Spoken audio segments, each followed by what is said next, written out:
Good evening and a very warm welcome to the Royal Opera House and the closed studio upstairs for tonight's Inside event on our new upcoming production of Mozart's Così fan tutte. Welcome to everybody here live in the room, and of course also welcome to all of you watching the live stream via YouTube around the world. We are going tonight to discuss Mozart's Così fan tutte ahead of the new production we have coming up. It will open next week, but even if you're far away from London and won't be able to come and see one of the live shows here, we are delighted to tell you that on the 17th of October, we'll be screening Così fan tutte live from a show here in Covent Garden into cinemas all over the world, so you will have a chance to see it for yourself. But before we talk more, let's have a little taster.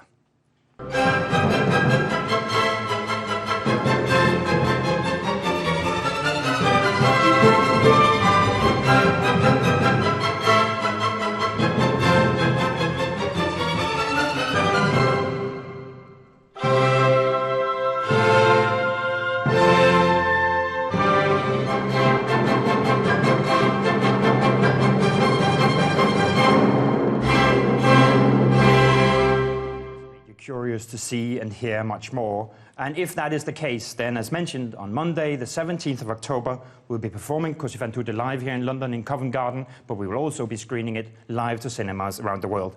You can go to roh.org.uk/cinema and find the screening closest to you. Also, of course, tonight or in the next weeks, you can use our hashtag on Twitter. It is hashtag #ROHCosì. Please do share your thoughts as we discuss Così fan tutte tonight. Tonight we're going to hear from several cast members. We have Angela Brauer, Corinne Winters, and Daniel Behle joining us. We have the conductor, Semyon Bychkov, and the director of the new production, Jan Philipp Gloger. They have all, here in the middle of the final rehearsals, where pressure is on, agreed to come here tonight and talk to me and you. But before we do all that, I think we should just set the scene. And so first, join me in welcoming, please, writer, lecturer, and broadcaster Sarah Linton, who will set the scene for Così fan tutte. Welcome, Sarah. Good evening. Round about 1800, two English fans of Mozart met his widow, Constanza. And as they chatted about the great man, they talked to her about how well his operas were doing in England, and the talk came round to Così fan tutte. And Constanza Mozart completely shocks them by saying, "Oh yeah, Così fan tutte. I'd be surprised if that survives. It's got such a terrible plot." And in a way, Constanza was right, because it wasn't a huge success in the 18th century. The show was hardly played in the 19th, and even in modern times, when its musical qualities were rediscovered, it's usually given a sort of treatment. That is, directors and performers often change the ending. What's the problem? Well, the librettist, Da Ponte, gives us a story about two girls who are tested by their fiancés to see if they can stay faithful. The girls fail miserably, but the men marry them anyway because they realise that women are naturally unfaithful. All women behave like that, they say, or rather, as the opera is written in Italian, Così fan tutte. Tutte. And it's that E at the end that annoys people, because an E at the end of a word like that is a feminine plural. If Così fan tutte was written Così fan tutti with an I at the end, it might mean all men behave like that, but it probably means everyone behaves like that. And that's fine, except would that be enough to keep us interested? Because frankly, people behaving badly isn't news. And whether it's men or women, there has to be something else in this show that draws us to it. Especially as for many people, this is a quintessential Mozart opera. Civilised, compassionate, utterly beautiful. So what did Mozart make of this story? It might help us to get our bearings if we consider the sort of show this is, what its genre is. It's called a drama giocosa, an amusing play, a comic opera. And I must say that's how it starts. Mozart's always incredibly good at the openings of his operas, and Così grabs our attention at once because we're plunged straight into a quarrel. Two young soldiers, Ferrando, tenor, and Guglielmo, bass, are arguing with an elderly friend, Don Alfonso, bass, in a cafe. Don Alfonso has got fed up with the youngsters banging on about their wonderful fiancés, and suggests it wouldn't hurt to be a little wary of women, which provokes an explosion. Our women, say the boys, are paragons. They're beautiful, faithful, and true. And Don Alfonso is completely unimpressed. He's described in the libretto as a philosopher, which in 18th century terms means an observer of life, someone ironic, rational. There was overtones of deism, materialism, even atheism about the term. So the moment people thought, oh God, we've got a philosopher on stage, the contemporary antennae would have twitched a bit. What's this man up to? Anyway, Alfonso is not going to fight about whether these girls are faithful or not. He proposes a bet. If Ferrando and Guglielmo will follow his instructions for one day, Alfonso will put the girls to the test. The young men agree immediately, confident their fiancés will come sailing through. And of course, immediately as you watch this get set up, you think this is complete nonsense. I mean, you don't make bets like this.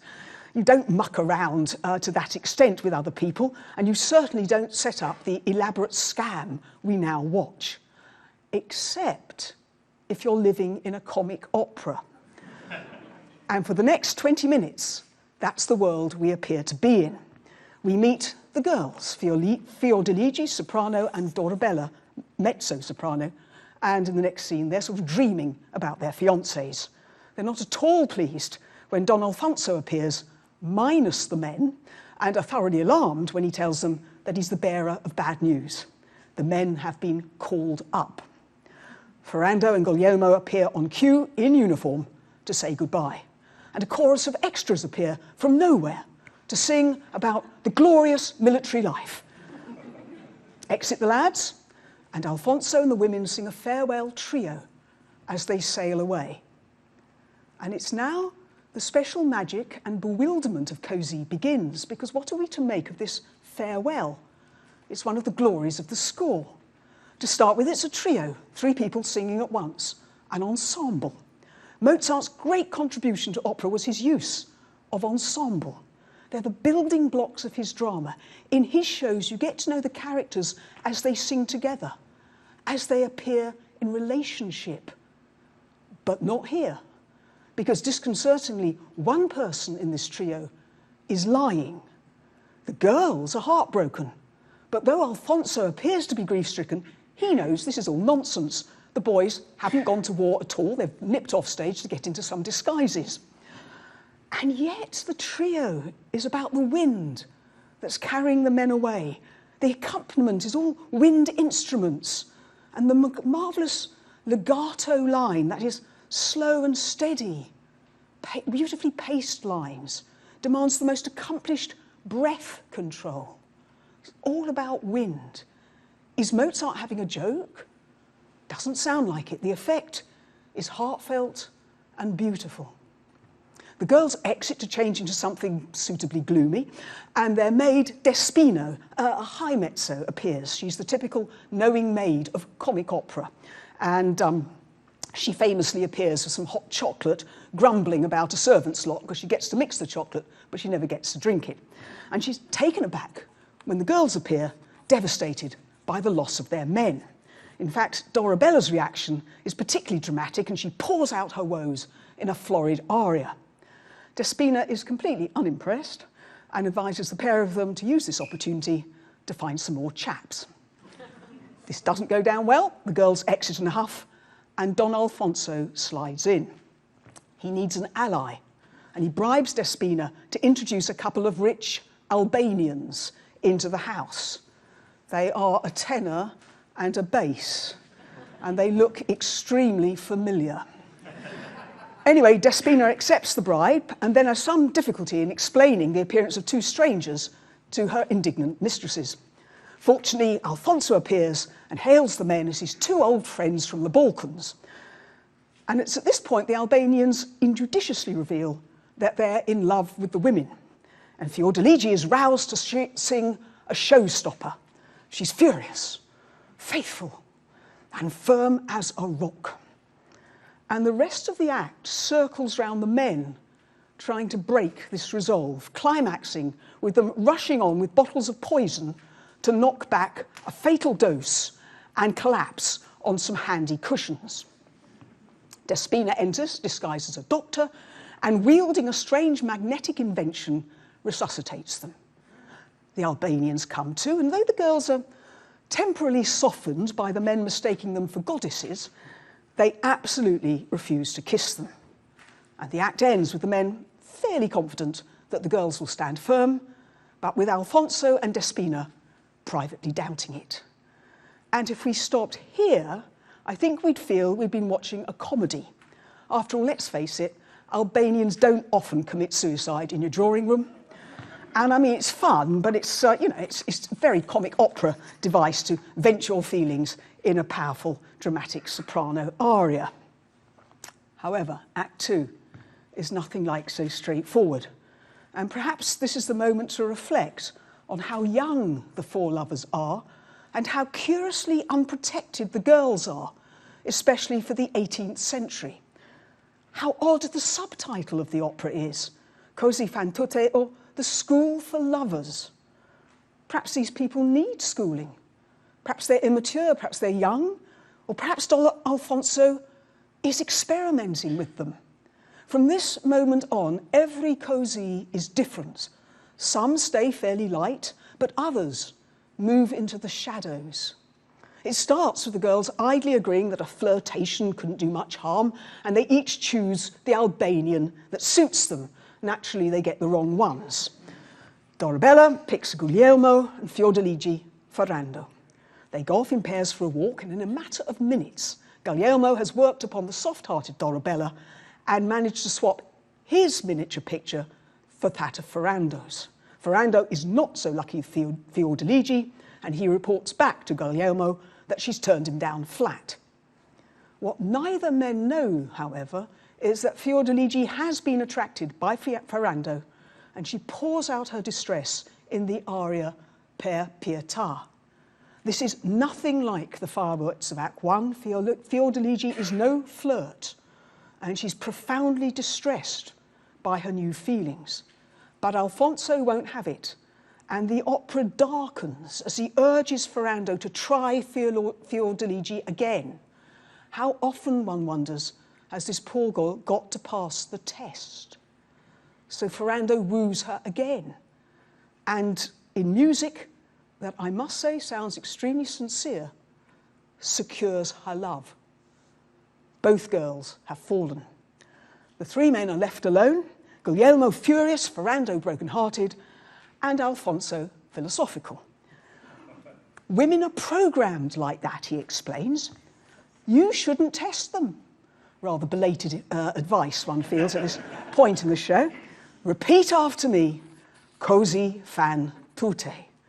However, as all women are like this, and supposing you don't intend to stay celibate, the obvious thing now is to marry them. And the men agree.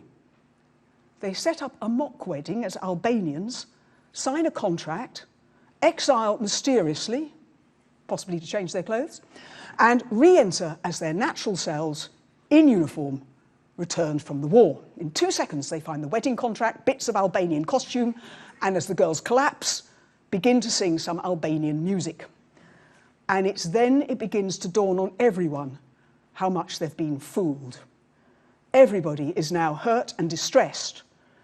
But short of taking up Guglielmo's idea that they should all drink poison, there's nothing for it but to forgive each other and try again. And the couples reunite, and the opera ends in wary but complete harmony. What do we make of it? I must say, as we come to the denouement, we face a peculiarly modern problem, the happy ending. It would not have bothered a contemporary at all. Happy endings were the norm in the 18th century. It's a profoundly untragic century. And a volte-face, the sudden turnaround, is the way you get a happy ending. Frequently, particularly in Mozart, the volte-face was fueled by forgiveness, because forgiveness, accepted or rejected, is always offered at the end of his operas. People hurt each other, he seems to be saying. This is the best way of dealing with it. But nowadays, people might find it difficult to accommodate Mozart's solution. Is the forgiveness feasible? And don't the men need forgiveness as well? Well, the opera has been flagging up this problem all along. Because of the interest of the show is its shifting mood. It seems to me that Mozart understood better than Da Ponte the implications of the story and describes the women's dilemma with immense sympathy. I think he has an eye for a broken heart, whether it's Fiordiligi or Ferrando.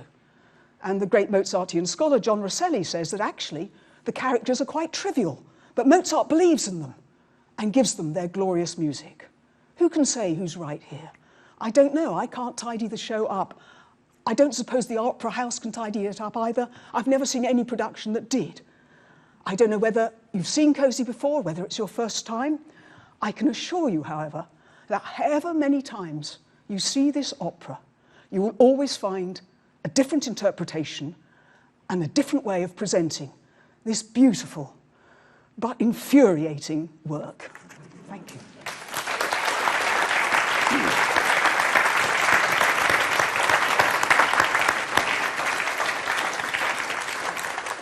Thank you so much, Sarah Lenton. I think you really helped whet my appetite for our new production of Così fan tutte, this beautiful but infuriating piece.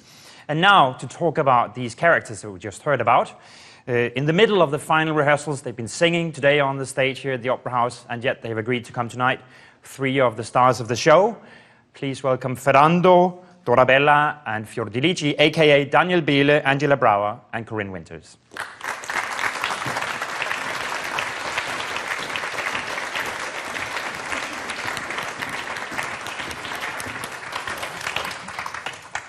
So, welcome and thanks for doing this in the middle of your rehearsals. Daniel, if I can start with you. Sure. Play Ferrando. This is where it gets complicated, isn't it? In the opera, Ferrando is partner with Dorabella. Right. And yet, of course, in the opera, we see him mostly in a way with Fiordiligi, because we don't see the normal relationships, we see the switched ones. Yes. Do you have a hard time keeping track of who's your girlfriend in this piece? Thankfully to Jan Philipp Gloger, I know exactly what I have to think and what I have to do. But in a way, in this production, I think I can spoil that much. We play with this matter. So it's not clear till the end who is with whom. And I think that's the beauty of the piece, that nobody knows what's going on. We say it sometimes too in the libretto, and at the end they really don't know nothing, because they all be played by Alfonso. So we are all victims at the end, you must say. And Angela, Dorabella, does she prefer Ferrando or Guglielmo, do you think? This is where it gets tricky. I think just from me doing this and exploring the libretto, and I feel like she is attracted to Guglielmo, and she kind of has these mishaps where she says his name, you know, and Fiordiligi kind of catches her like, what? You talking about my guy? And I think she does find him attractive, and I think that's why their relationship goes so far. And well, yeah, not getting in the way of the opera, but yeah, it's intense. It gets intense. And so. Corinne, as we just heard about, I mean, all of these characters all of the 4 lovers have quite deep, sincere feelings at some point in the piece, but maybe Fiordiligi, with her 2 arias especially, is the one who really faces this moral dilemma, that she feels she's so sure of her conviction, and then suddenly something changes. It's a very human thing, isn't it? That the way that she starts doubting herself. Yeah. And I think we're also playing her as quite a control freak. You know, she's serious. She's the more intense one, and Dorabella is a bit more fun. And Fiordiligi, even though she's not very well matched to Guglielmo, because he's a bit more free-spirited, she's made her decision about him. I'm going to be with him. So even though she's not well matched to him, she's made her decision. Is that a good thing or a bad thing? It ends up being a bad thing, because especially in our production, she's incredibly tormented in the second act, to the point of being suicidal. And Ferrando is the more serious of the 2 men. So in our situation, we are definitely much better matched, and we sort of play that in our version of the show. I'm sorry, Daniel, I'm going to stay with the women for one more question for both of you. One of the tricks, of course, and I'm going to ask Jan Philipp about that later on, but one of the difficulties of staging Così is, of course, this premise that you don't recognize the guys. You know, your boyfriends come back in disguise, and you're like, oh my God, who can these be? And you pick the other one. When you play that, when you have to play that on stage, in this production and in your view, how much do the women know? How much are they just innocent victims who don't understand any of this? Or is there a point where they subconsciously or consciously realize, actually, I've always wanted to be with the other guy? I think that's it. I think there is a point where, at least in our version, they decide. And in most versions, they decide which one. That's what the whole duet is about. I've already decided, Dorabella says. I know who I want to go for. She's ready for the change. She comes quite quick, doesn't she? At the beginning of the second act, it's like, okay, let's do it. Okay, I take that one. Yeah, she's quite adventurous. So I think we're not victims. No. I think. Daniel, in a way, you could say that this is quite a sexist piece. You know, we could argue, as we said, Così fan tutte, it's women are unfaithful, and that's. But of course, that's spoken by a man. That's a man who says that in the piece, which is worth noting. You said they're all victims. Are the men victims, or are they culprits? In a way, we made a bet with Don Alfonso that we play this game for a certain amount of time, and Alfonso wants to bring this game to an end, and he wants to win the bet, and we are, in a way, we're bounded to this pact. And after the wedding, at the end, so we made a decision too. So I decided to be with her because I feel much more passion with her than I felt ever with Dorabella. Sorry. But we have to play along, and I spoil this now. In this production, we don't want to. We don't want to play along with Alfonso. We are actually happy too with this new arrangements, but we have to go further. He wants to make his point. So in a way, we are in the same boat at the end with the woman. We should definitely have a spoiler alert here, but I guess the prize for watching an insight about our new production is we will tell you a bit about what it's about. So I hope you can live with that. As you go through these many phases with these characters, could you tell me a bit, maybe Corinne, if I start with you, how do we prepare for a role like this? I mean, what's it like? How much do you come with your own preconceptions? How much is the production? Do you come like a blank sheet of paper, or do you have firm beliefs in advance about who Fiordili? How do you go about creating someone as complex as these characters are? I think it definitely depends on the angle of the production. In our case, it's a modern production. That actually isn't important in ours, except for the fact that we can be very natural. So in that case, I really do feel like myself, and Jan Philipp and I have discussed this, but I feel very much like Fiordili. I am, quite serious and sometimes a control freak. We won't go there, but I really identify with her, and maybe not the suicidal part, but the level of intensity, I really, really do. And for me, it's been interesting because I haven't done a lot of Mozart, and I've done a lot of Verdi and Puccini and things like that. So Fiordili is almost the segue for me between Mozart and a Verdi heroine, because she's got this dynamic sort of evolution throughout the piece. As a character and vocally, and there's so many layers, and Così is sort of upside down as a plot anyway, but we're trying to make sense of it through something we all know something about, which is the theater. So that's our sort of angle. But what about you, Angela? Did you come, already having a quite firm idea about who Dorabella is, or do you try to keep your mind open? What's a more helpful approach? I've sung Dorabella so much that it was good for me to come with a more open mind for this modern production that we're doing. But I feel like the music kind of gives away who the character is all the time. I think I'm inspired by the music, and I think the first aria that Dorabella sings tells everybody right away what kind of a person she is. She's just so dramatic and so full of emotions, and I feel I can sympathize with her. She likes having an audience a little bit, doesn't she? She does, and I feel like I sympathize with her, and I with any piece, you have to find yourself in those characters, and I think that's the wonderful thing about theater and opera. So. Do you feel the same way as Corinne? Does it make a difference if a production is contemporary or in traditional costume? Do you feel you go about the character in a different way? Absolutely. I've had to scale down a lot because I'm used to very traditional and productions with very traditional costumes and very period style. movements and things like that. So this has been really interesting to kind of go deeper and like, who is Dorabella if she was living today? Like, who is she, and how does she relate to us? So it's, and try to relate to real emotions that you exactly. recognize, right? Yeah. And Daniel, can I ask you, when you then meet the conductor as well, you know, Mozart is such a particular thing to sing, and it, you know, it sounds easy, or it should sound easy, but of course we know that's the hardest thing of all. How do you go about getting the right style, the sense of what the conductor wants to? How do you work with the music staff in doing a role like this? Because that has to be combined with the production as well, no? Absolutely. And Semyon was very open to new ideas. Ferrando is maybe not the most role I did in Mozart, like Belmonte. But anyway, I did some productions with his role, and I think it's the most interesting role I can sing as a Mozart tenor.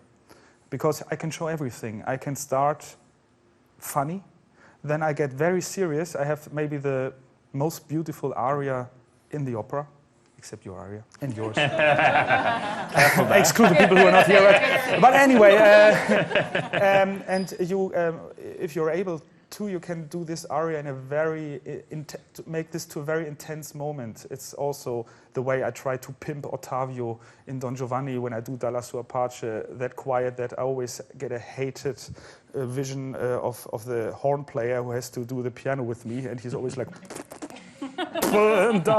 because I waited so long. But in Una Ora it's more easy, there's no horn. And so with Semyon we try to invent, not to invent, but to find together. And I gave him an idea of what I have, and he said to me, that's wonderful, or is it not?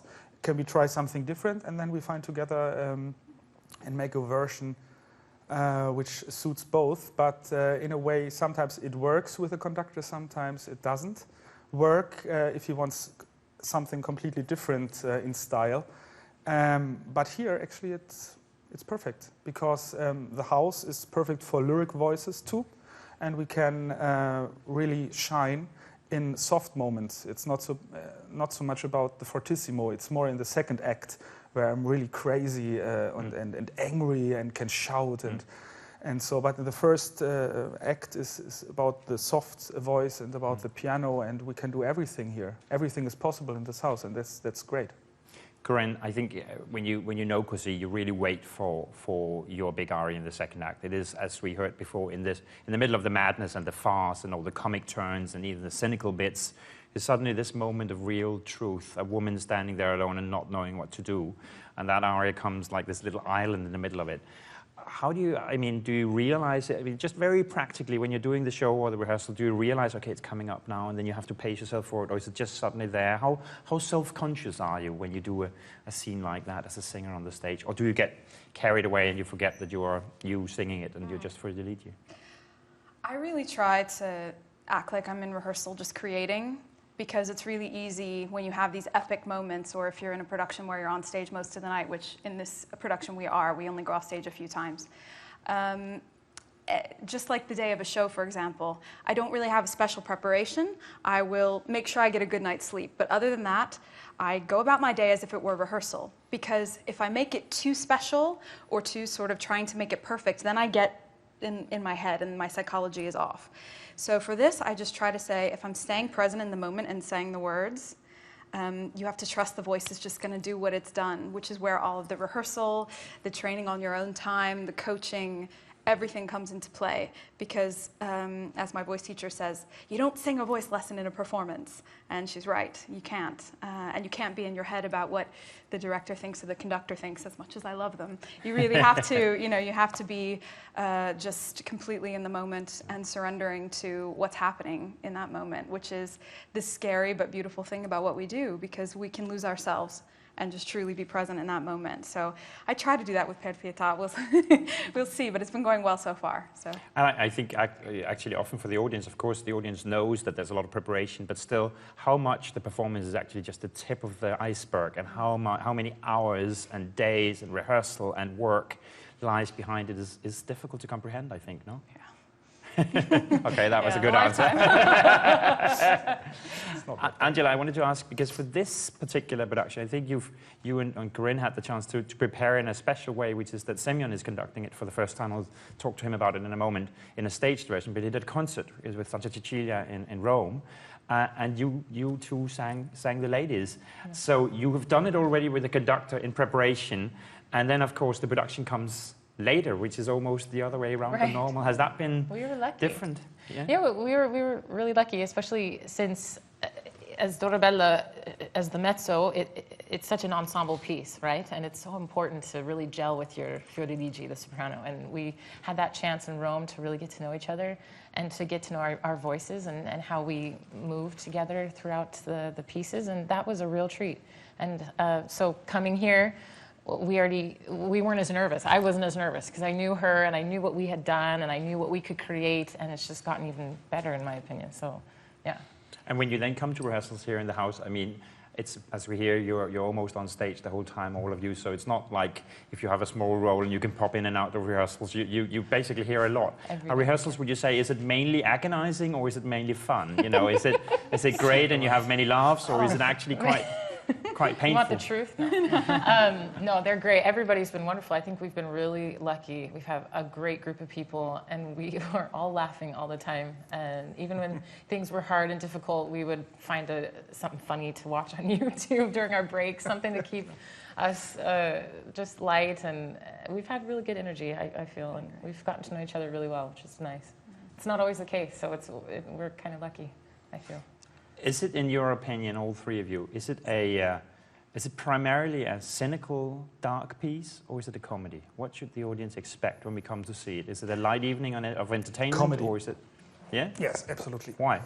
Because it's fun. But you just said you're victims of this well, terrible we're victims, thing, and love gets. But in a way, we want to make laugh and with other people, and that's nice.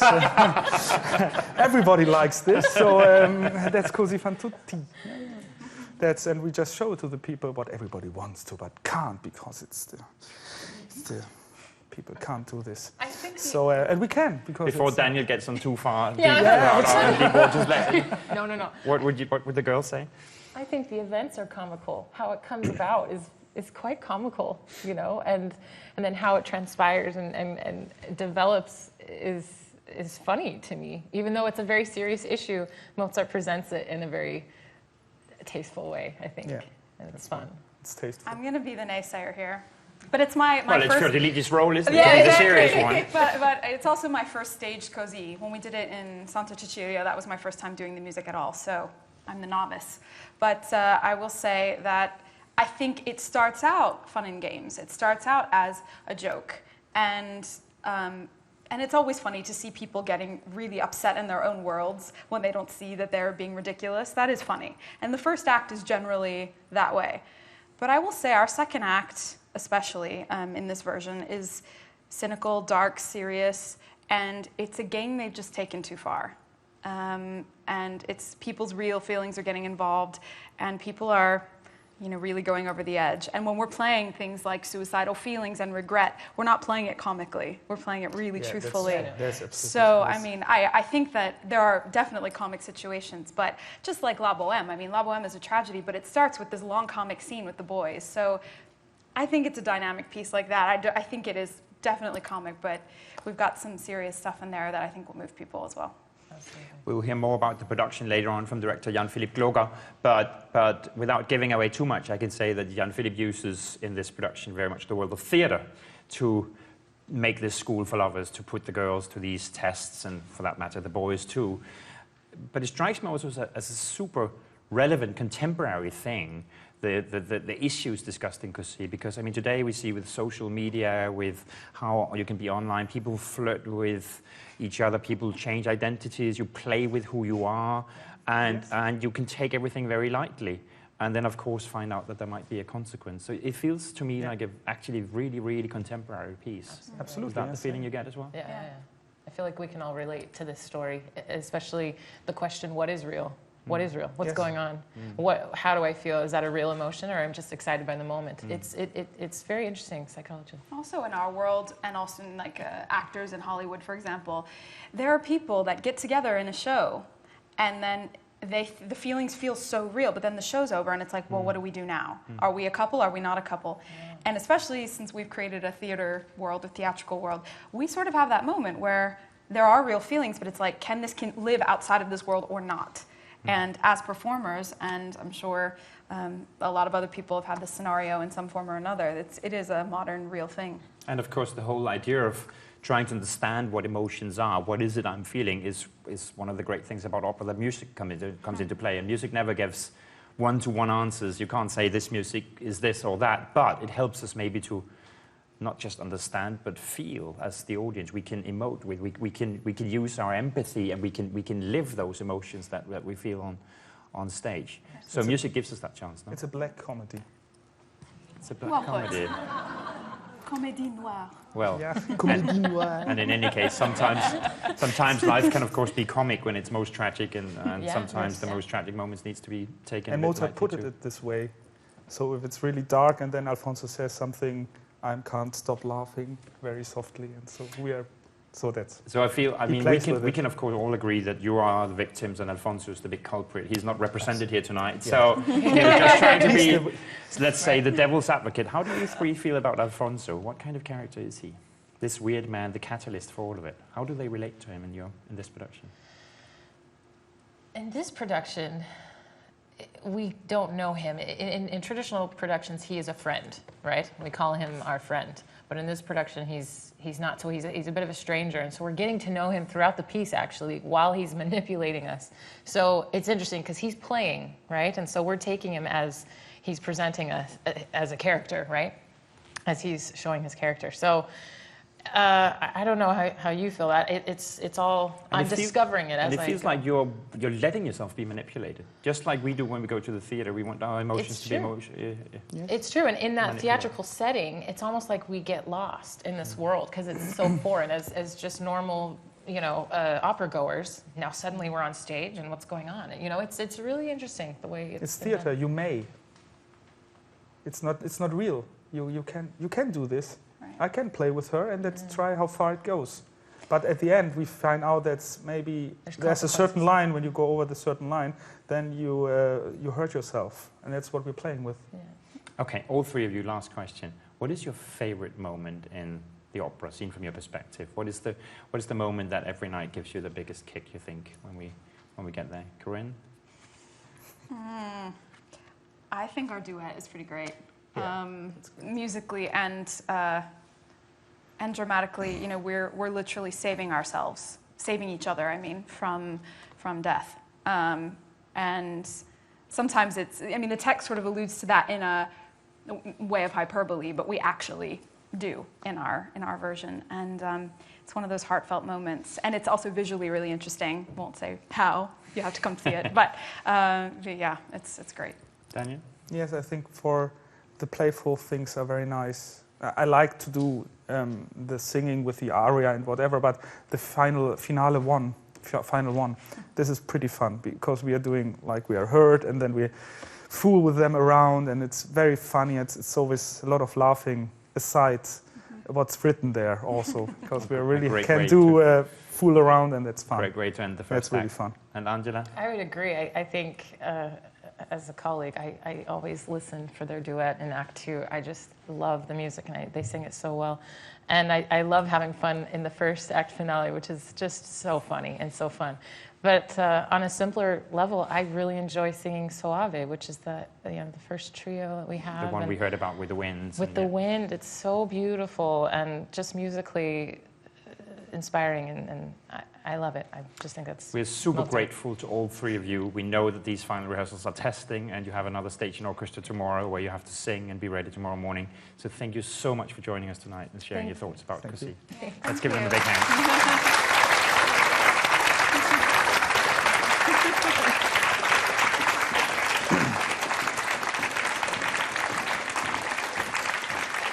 Thank you very much, Angela, Corinne, and Daniel. If you want to see what that was all about, of course, as I mentioned before, you can come and see the new production of Così fan tutte here in the theatre or watch it in cinemas around the world on the 17th of October. Still to come tonight is director Jan Philipp Gloger talking about the production and what to expect from that. I should mention also, before we go to the next point, that we want to offer all of you a chance to encounter our digital programs, which will give you a lot of further insights on the opera. If you want to check out our digital programs, you can go to roh.org.uk/publications, choose the digital program for Così, and then use the code in uppercase letters, free Così in one word. Free Così, and we will give you a digital program for you to check out. And that offer is, of course, both for those of you present here live tonight or those of you watching at home. Now, we have talked about characters, we've talked about the drama, but of course at the core of it all is Mozart's music, and to discuss that with me here is conductor Semyon Bychkov. Welcome.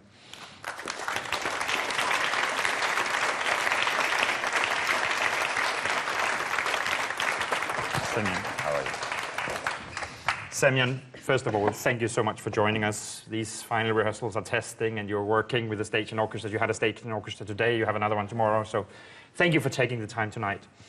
I think most people in our audience, when they think of you, we remember fantastic moments, but with a slightly different repertoire. Richard Strauss' Die Frauen im Schatten was an immense success when we did that a couple of years ago, and you and I had the pleasure of doing Tchaikovsky's wonderful Yushun Onegin together last year. Mozart is different, but I remember when we started talking about this project that you immediately were passionate about doing Così fan tutte. Why? Why not? He's God. No. What can one say about Mozart that hasn't been said before, that hasn't been felt before by everyone who loves music, and myself? I grew up with Mozart. All these years, I'm conducting symphonic music of Mozart and concertos. The operas less so, and the question is why? Well, because I was doing other things. But the last one was a Domeneo, which dates back to Florence in 1995. Before that was Don Giovanni, and before that La Finta Giardiniera. And so it's been many years without his operas, not without his music, but also the years that were filled with inner evolution, my own, in the way in which I would like to hear this music, how I would like to speak this language, its phrasing, its articulation, its rhetoric. The way in which I grew up was commonly accepted and viewed at the time in that part of the 20th century. And then a lot of great artists showed us another way. And that's something that tremendously inspired me. And so, let's say, in the last 25 years, that evolution has taken place. And so today, this Così is something which should not and hopefully will not resemble another Wagner opera or Strauss opera that I conduct, or Tchaikovsky for that matter. I mean, we have to, every time, in a way in which dramatic actors do, we have to reinvent ourselves every time we're interpreting someone or something. And so that reinvention is part of developing the arsenal, the capacity to do so, and go outside of your comfort zone or go into something completely different. Hence, Così fan tutte. I think also sometimes when you think of Mozart's operas, you think maybe, oh, they are kind of the lighter part of the season. But when you program an opera season, actually Mozart is what you have to come back to keep the orchestra healthy, to make everybody aware of the musical quality. Is that what it is? It is. Every musician knows that the music of classical period, Mozart, Haydn, Beethoven, Bach, of course, this is what we call our bread and butter, because it is there that a genuine musicianship is revealed, because the notes are few, but each one is so clear, has to be so clear, so obvious, has to know its right place, will never be hidden by the others. And therefore, in a way, one is naked. So if the performance is unconvincing, it's immediately very apparent. So we have to all the time keep coming back, because these are the genetics of being a musician. When we discussed the piece, we heard from Sarah before, now we heard the singers discuss it. It's interesting, isn't it, that in a way it's a very cynical piece that tests love and sees what happens, cynical certainly towards the girls at some stages. And yet when you listen to Mozart's music, of course, there's a great sincerity and a great honesty of emotion there. How do you balance the cynicism and the innocence? I don't find any cynicism at all in this work of Mozart. Even in Alfonso? Even in Alfonso. It is not a cynicism. One can call it perhaps also a wisdom born from one's own experience, because in the end, aren't we considering other people's experience from the prism of our own? That's very tempting, and most of the time we succumb to the temptation. But I see absolutely nothing cynical in Mozart's music, certainly not in Così fan tutte, simply because one of the greatest extraordinary qualities of this creator is his ability to reveal human beings in great complexity without making a judgment, without being judgmental. And that is what, in fact, endears all of us to him, is this ability. So cynicism couldn't enter into it. For me, in fact, it is actually a very feminist opera. Because one of the reasons that it was not accepted in its time, and in fact for quite a while later on, I mean, figures from Beethoven to Wagner absolutely could not stand this idea being presented, because I think humanity was not ready to contemplate the subject of a woman finding her happiness and experiencing very complex emotions. With men, it's a given, but not so with a woman at the time. And so Mozart and Da Ponte touched upon a subject that was basically a taboo. And in that sense, I would call it a feminist opera. I don't see anything but enormous complexity, and in a way, it is within a very simple situation of two young couples, in fact perfectly happy together, very banal and extremely conventional. And everything is fine. And then, because of that intrigue, because of the game that they play, they make a switch.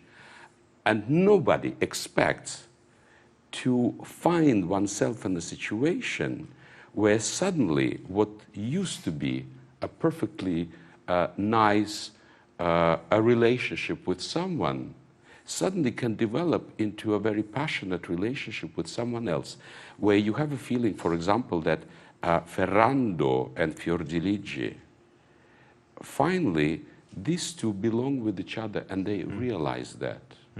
And they might already have belonged together before, but they didn't know it. They didn't know it. Isn't it something that so many people go through in their own lifetime?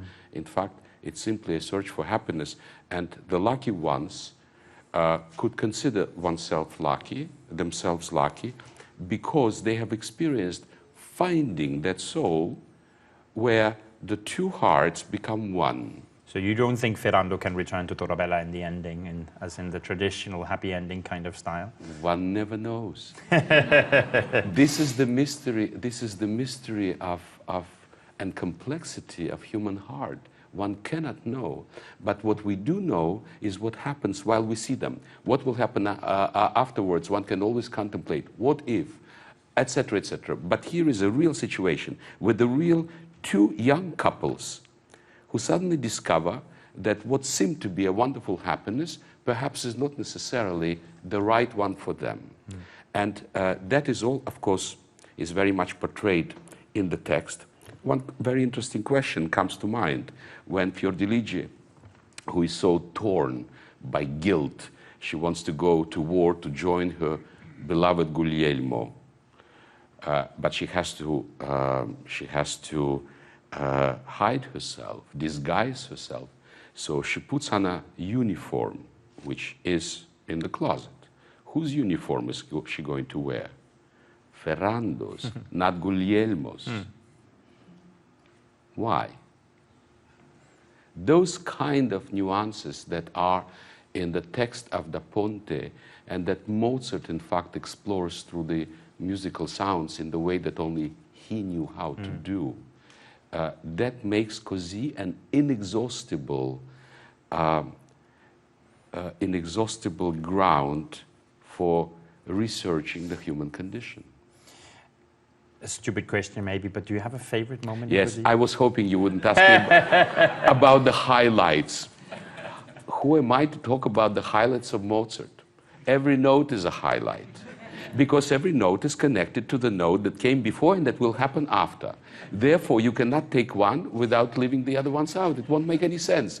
There aren't any highlights, ladies and gentlemen. It all starts with the overture and it finishes with the final chord at the end. And everything that happens in between is equally great. That's a good answer.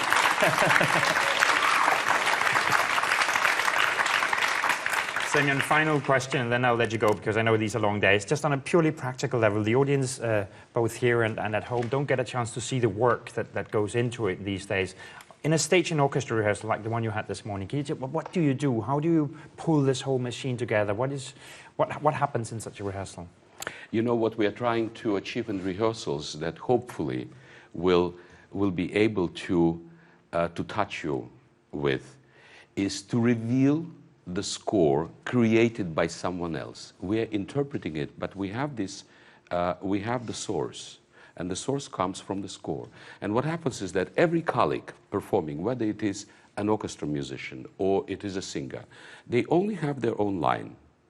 Let's say you're playing viola, this is one line that will be in your part. Let's say you're playing the trumpet, that's the only thing you will have. And it is only myself as a conductor who has a complete score with a complete information. So in fact, what I ought to do, what I try to do, is to reveal the score first to my colleagues, be it singers, be their instrumentalists.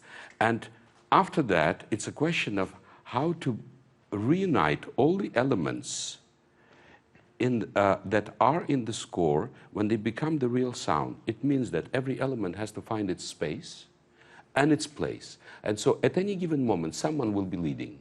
Whether it is, again, a viola, or it will be a dorabella, or it will be anyone else, or a chorus for that matter, everyone else has to be aware that just during that moment, that person needs to have space, which means we have to be just a little bit softer, just a tiny bit.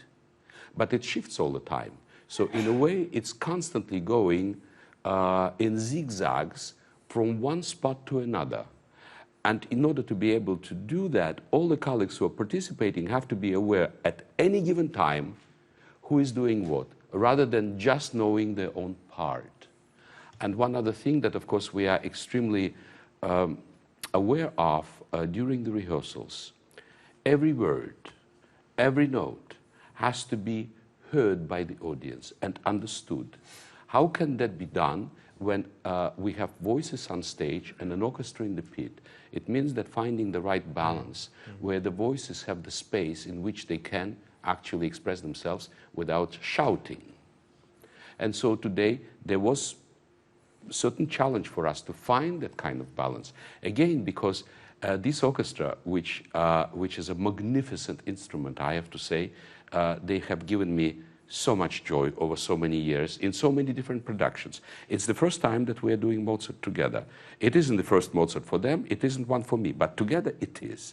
And so the fact is that when you come out from the night before having performed Norma, or Barbiere, or what have the you, nose by Shostakovich, or the nose, or whatever, you are still in that sound world, and you have to make a switch, and it's a painful thing to do because your body, your system is not up to it.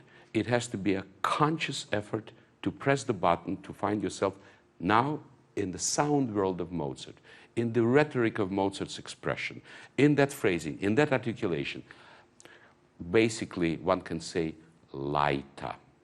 And so today, ever since we started, again and again we had to address the question how to be lighter. And finally I said to the colleagues in the pit, I said, you know, it's a very simple principle. Did you just notice before we stopped that we were playing slightly ahead of the singers on stage? They looked at me, they didn't have a clue. I said, well, that's because we're too loud.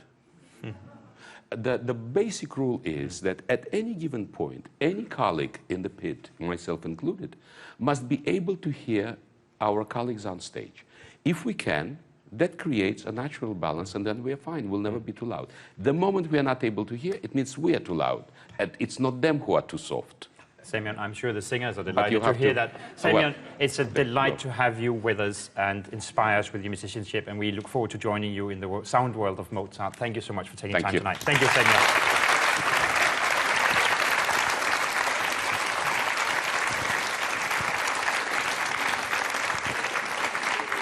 And now we have talked a lot about Mozart's music. I think it's time we listen to some of it. So now it's time for some live performance. We have two of our wonderful Jette Parker young artists, Jennifer Davis and Emily Edmonds, joining us together with our assistant conductor from the music staff, Paul Wynne Griffiths, who will introduce what we're going to hear from Mozart's Così. So please welcome Paul, Jennifer, and Emily.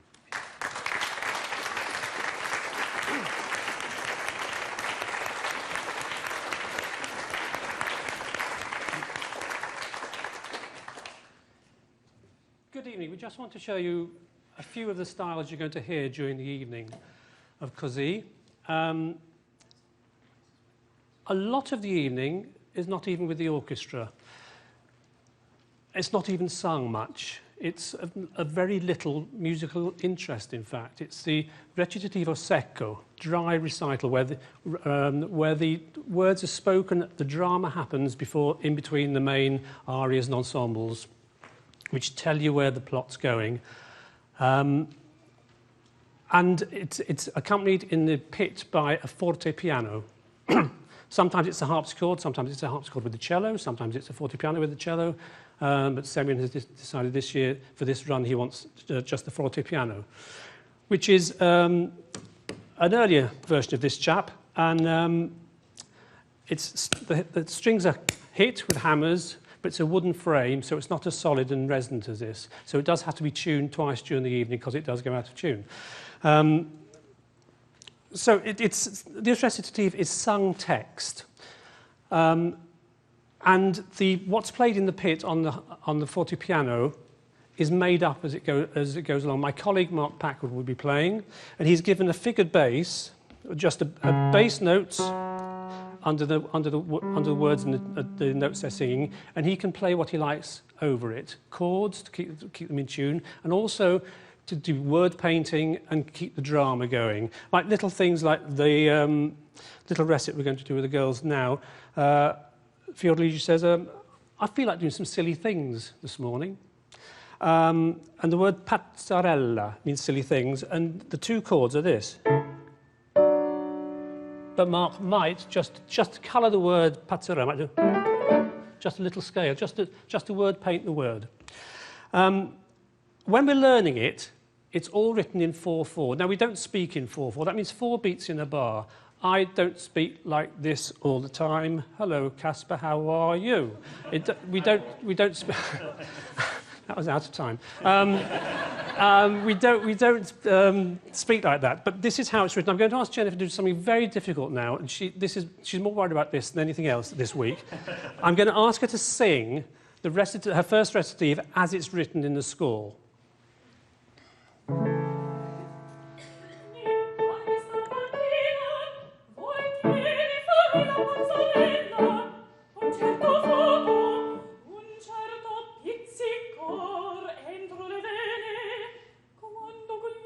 That's enough.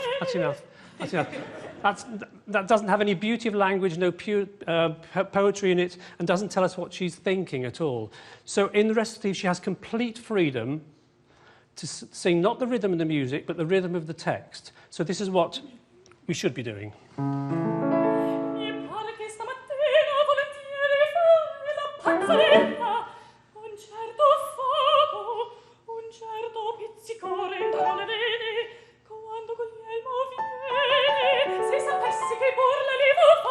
Okay, thank you.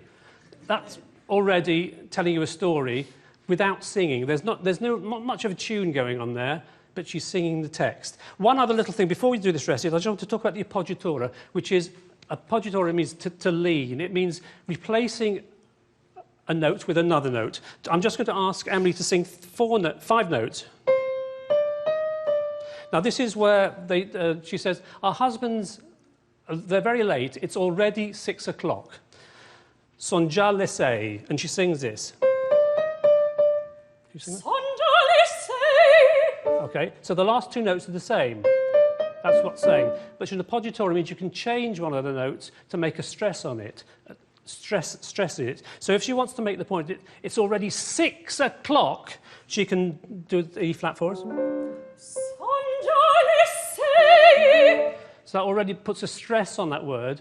And that all the way through the rest, we can choose which words we want to put stresses on and put appoggiaturas on them, so long as it's not too many. Sometimes you can get a little bit sickly if you do them all the time, and you get too many accents, too many emotions going on. So this is the little recitative when we first see the girls. They're saying, it's really fun today. I really feel like having some fun. And Dorabella says, I can feel a marriage in the air. And then she reads and says, an M and a P. You're going to be a member of Parliament. No, not you're going to be matrimonio presto. There's going to be a marriage very soon. And then they say, husband's not coming, it's already 6 o'clock. So this is the sort of secco recitativo for about 45 minutes of the evening. Mi pare che stamattina volentieri farmi la pazzarella. Un certo fuoco, un certo pizzicore intorno alle vene. Quando Goglieno viene, se sapessi che burla gli do far. Per dirti vero, qualche cosa di nuovo anch'io nell'alma provo. Io giurerei che lontane non siano gli menei. Dammi la mano, io voglio stravagarti. Oh, che bellemme. E questo è un me. Va bene, matrimonio presto, me che già avrei gusto. Io non ci avrei rabbia. Ma che diavolo vuol dir che nostri sposi ritardo a venir? Son già le 6, eccoli. Good. So that's the secco. Now we go to another sort of recitative, which is accompagnato, which is when the orchestra is playing at the same time. Still, the text is quite free, but it can't be as free because we've got to fit the orchestra in the bit in between. The singer feeds off the orchestra, and the orchestra feeds off the singer. This is where the boys have gone off the wall, and she's having a diva fit, saying, I'm so unhappy to go away. I don't want anyone here. I hate close the window. I hate the light. I hate the air. I hate myself. And then after all that, the orchestra goes into a different mood. And she says, who's making fun of me? Who's going to console me? And then again, the orchestra breaks out of that. And she says, get out. I want to be myself. Go away. Go away. It doesn't need any more explanation than that. It's quite clear.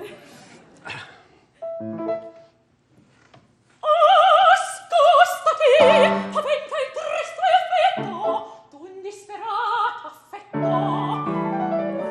Chiudi quelle finestre. Odio la luce, odio l'aria che spiro, odio me stessa.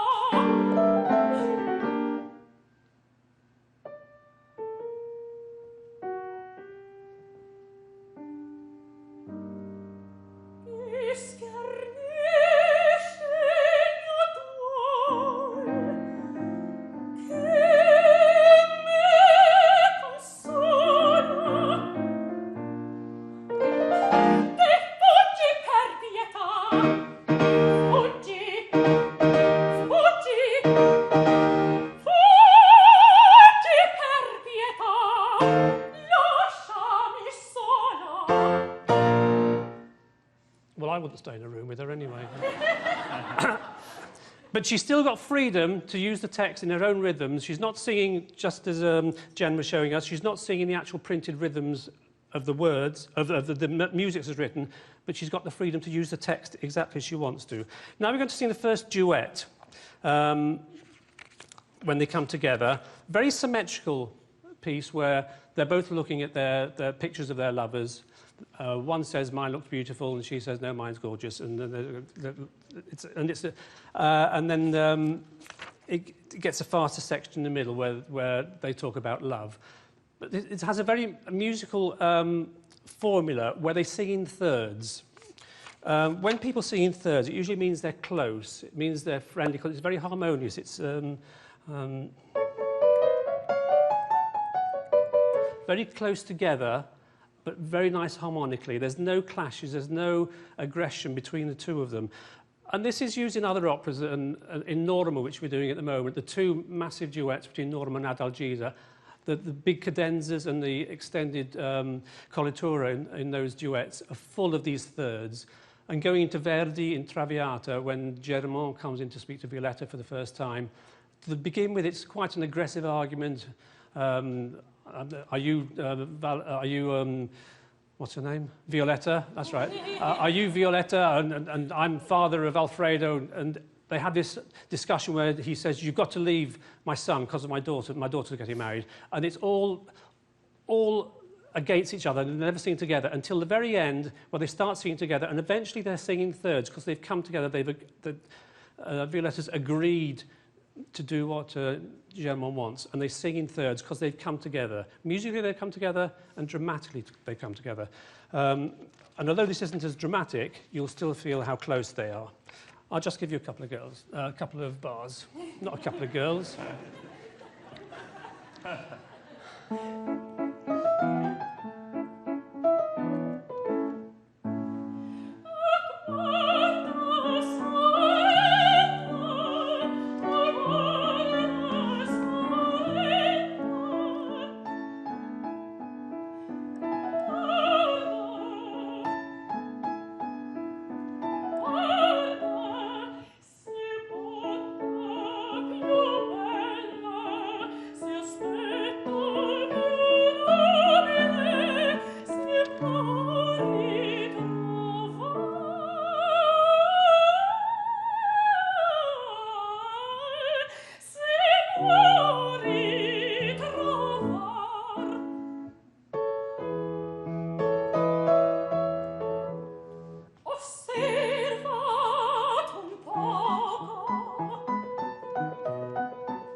Oh,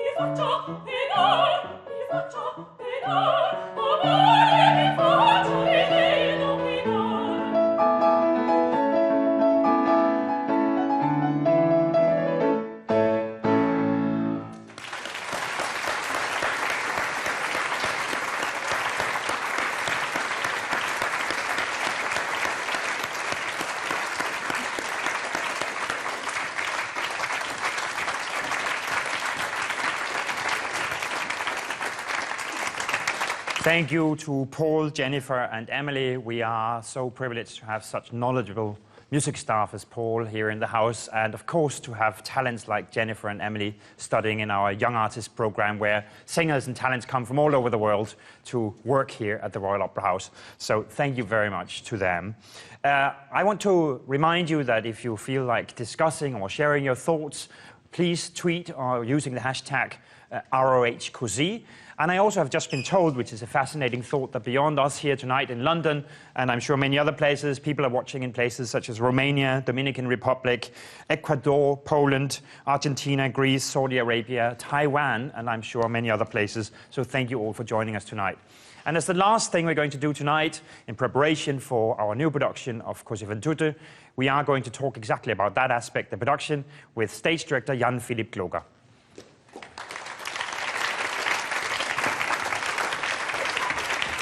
Jan Philipp. So I'm almost going to say the same thing as I said to the others. I know what it's like for you right now in the last days of a new production. You have so many things going on in your head. Thank you so much for taking the time tonight to come and talk to us. On the other hand, if I know the situation right, the only thing you want to talk about anyway is Così, vento right now. So yeah. maybe it's a good thing.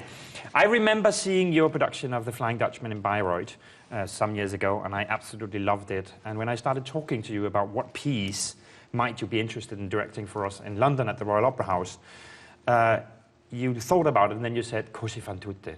And you know, since I had seen The Flying Dutchman, it was maybe not exactly where I was, but you were so passionate and so convinced that this was for sure the opera you really wanted to do. Why? Because I'm simply in love with the Da Ponte Mozart operas, because you just get to observe yourself and just get smart about who you are and about life, and about it's just enriching personally, really, to occupy oneself with that. And yeah, I had done Le Nozze di Figaro. It actually was a start of my career as an opera director, and I just wanted to come back to the Da Ponte operas. How did you come to opera? Because you originally directed theater, right? Yeah, right. Well, funnily, I started as a stage musician, playing music on stage and also composing music for drama, and then got into directing drama and had directed drama for 4 years before I did my first opera, and that was 6 years ago. And yeah, somebody else told me, well, if you've been a stage musician and a theater director, you might want to think about if those two might join in the profession of an opera director. And then it was first love. But you know, with Mozart and Le Nozze di Figaro, and there's many connections between those two operas. Yeah. Speaking about love, the opera is called School for Lovers, and I know that one of the big starting points for you was the idea of what is love, that this is what the piece discusses. What's your take on the opera?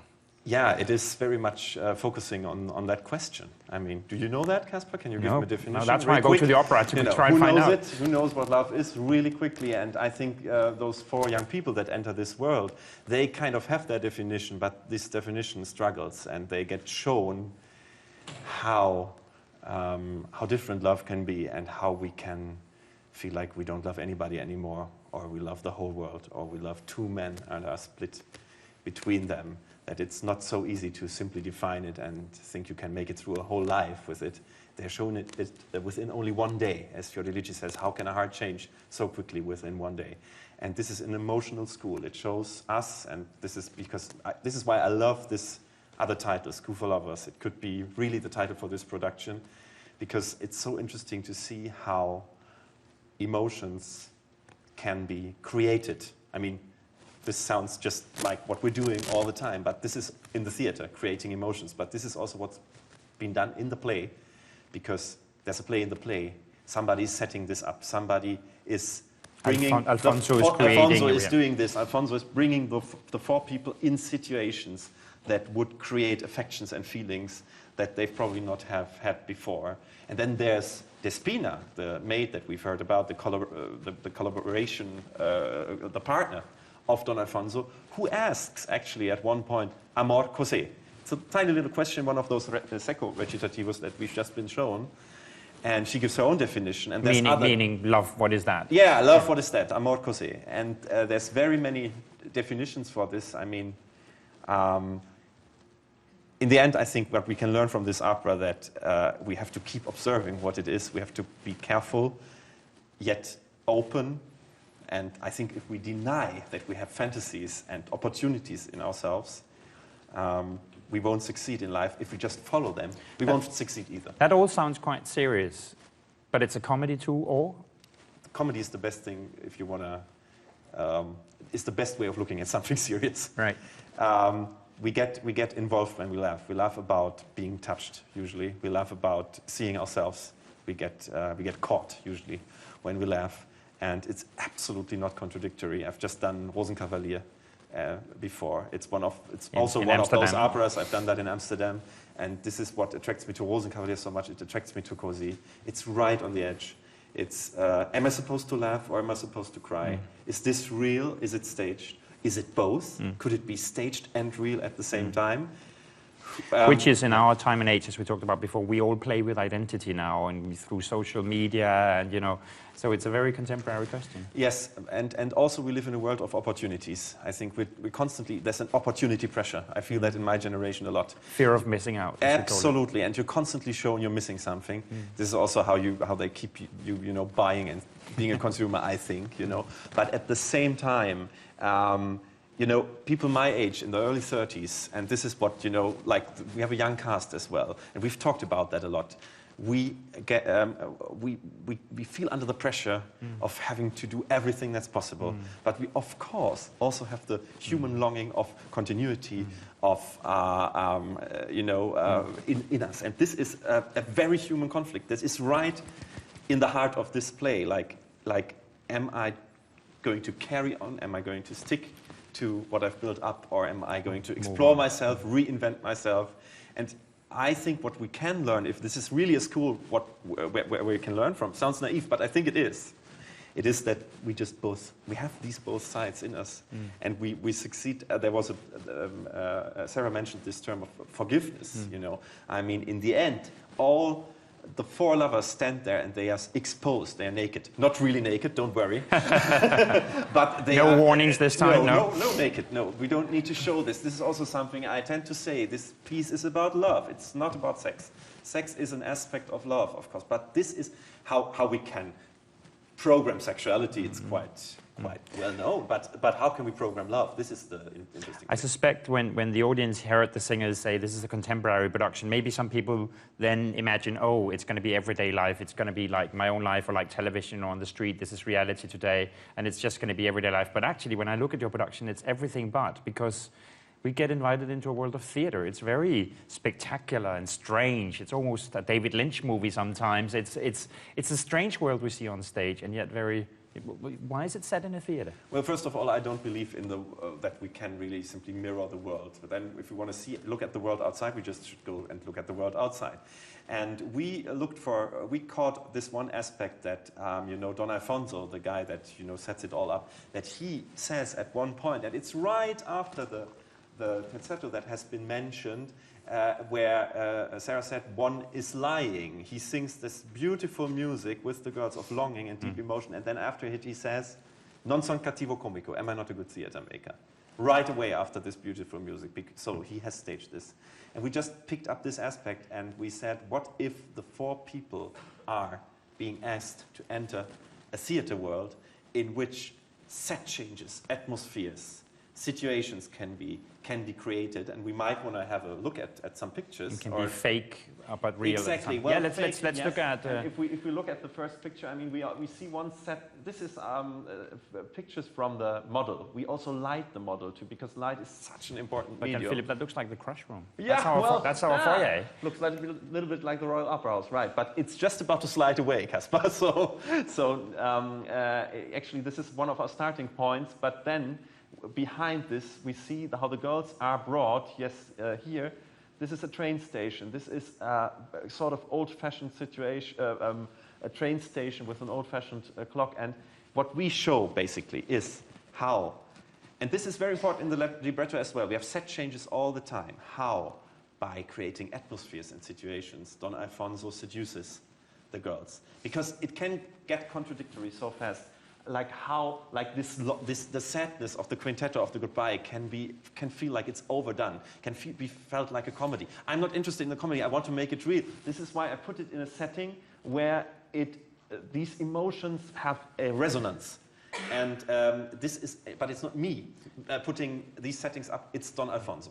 And so as we go through the evening, there are very atmospheric settings. We see almost a Baroque theater. We see this railway station where people say goodbye, or a bar. There's a bar, you know, where when they meet the new guys, it's always the question, how can they not recognize their men right away? But if they are in an atmosphere where you meet several men, where you get in touch, where you are in a very theatrical atmosphere, if you're in a certain bar with a light frame, things might, you know, look different from that angle, and they follow along this sort of fantasy, and then it becomes less contradictory that they don't recognize the dressed-up men. Can we see the next one, perhaps? We see those sets are associative. They are bringing in atmospheres.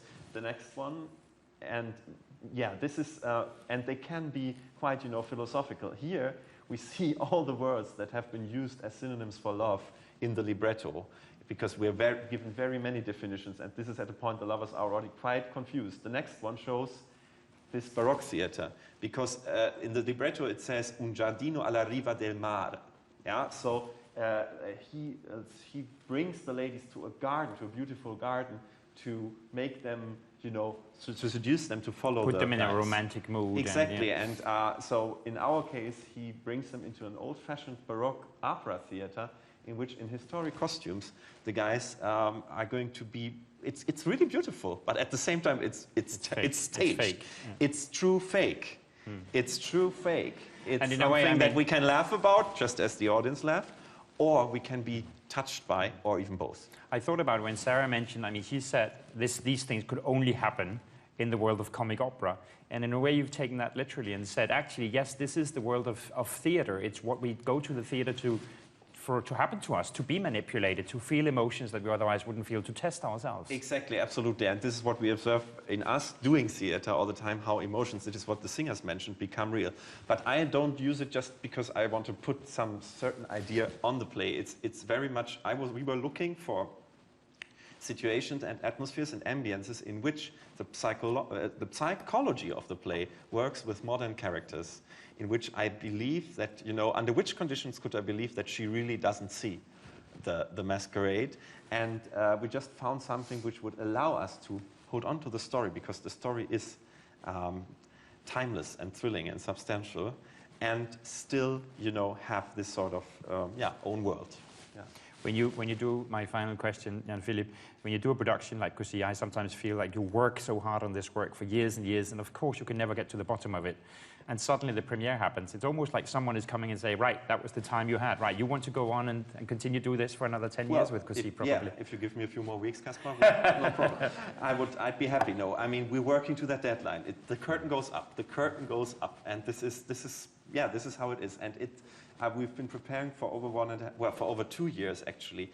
But it's a piece like this. You can never completely, you know. You're never done.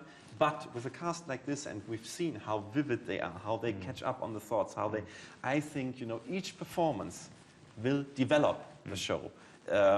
Each performance will be different, and this is what theater is about. It's about living in the moment and creating genuinely in that one moment, and it will be created newly every night.